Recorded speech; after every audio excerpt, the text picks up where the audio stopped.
Well, it's been a while. I've been off the YouTube thing, kind of doing a little creative break there.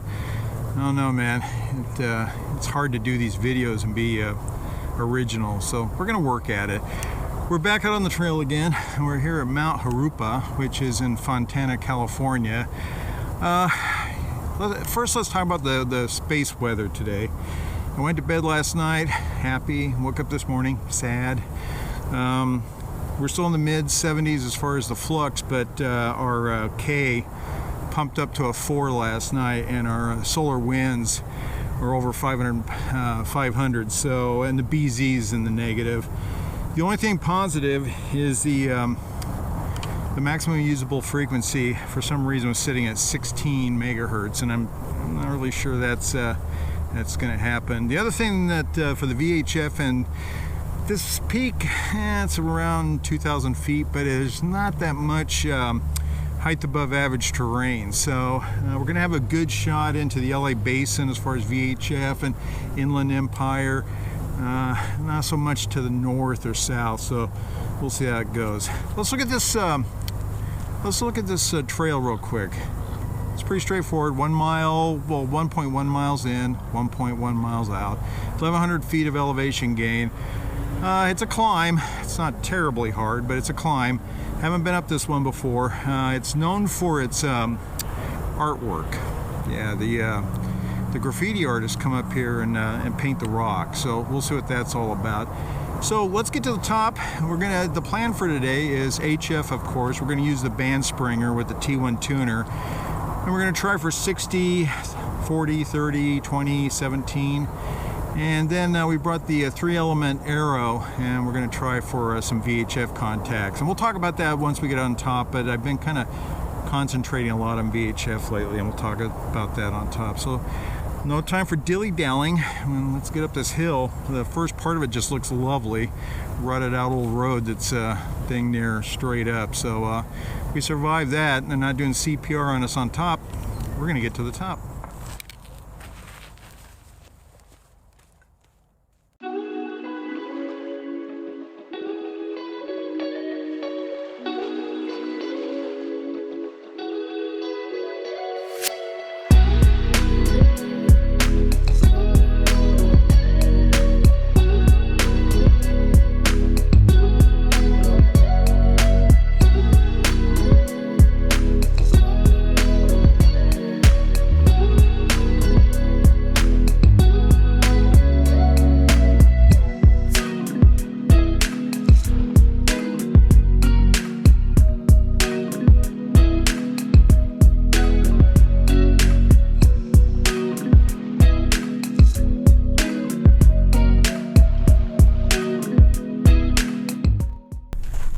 So I made it to the top, and it was hard.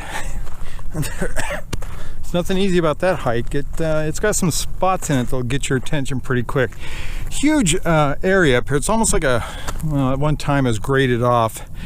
Pretty big mesa up here, so man, there's room, all kinds of room to set up.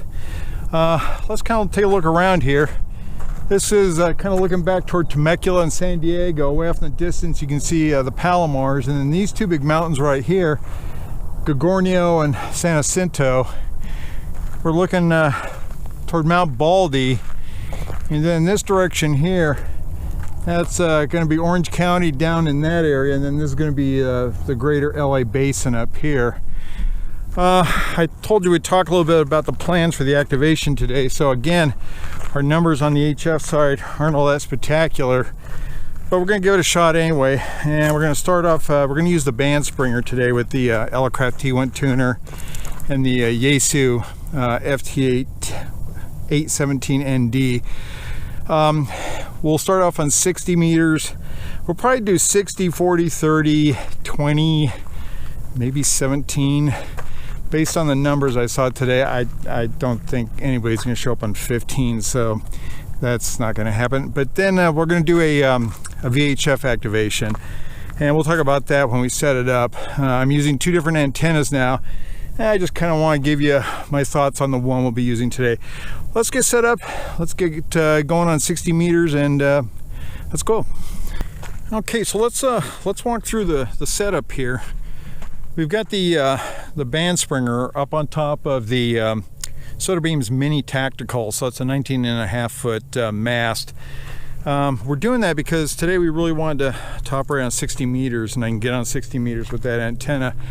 Although, like I've said in the previous videos, I find my band hopper just to be a little bit better. And had I known there was all this area up here, I'd have brought the band hopper too, but I didn't. So here's the setup at the radio. So basically we've got the band springer to the T1 tuner to the FT817ND, and we're going to get on 60 meters. We'll see how we do. The conditions may, well, we'll see. Let's try 60 and we'll talk about why I love 60 so much.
So we made 23 contacts on HF today. Now I was talking about 60 meters. 60 meters, I really enjoy it because it's a really good band for about 100 miles to like maybe 500-600 miles out. It's a real good in between 2-meter distance, 40-meter distance to fill in. And when I come up on a peak, I try to strategize how I can contact everybody that wants to contact me. So right now what we're going to do is we're going to jump into the VHF portion of the activation.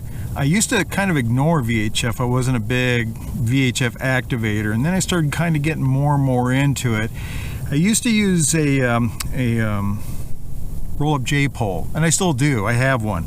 I also have this beam, and the reason I like the beam, not necessarily over the roll-up J-pole, is in San Diego County, Riverside County, a lot of the different counties, there's peaks that's just not good to have a mast up, and I find that I can go up on those where there's lots of people, handhold it, and I cause minimal disturbance. I'm not going to have somebody tripping on my mast, so it works out great for that. The other nice thing about this is I can run it horizontal or vertically polarized depending on if I'm sideband or if I'm on FM.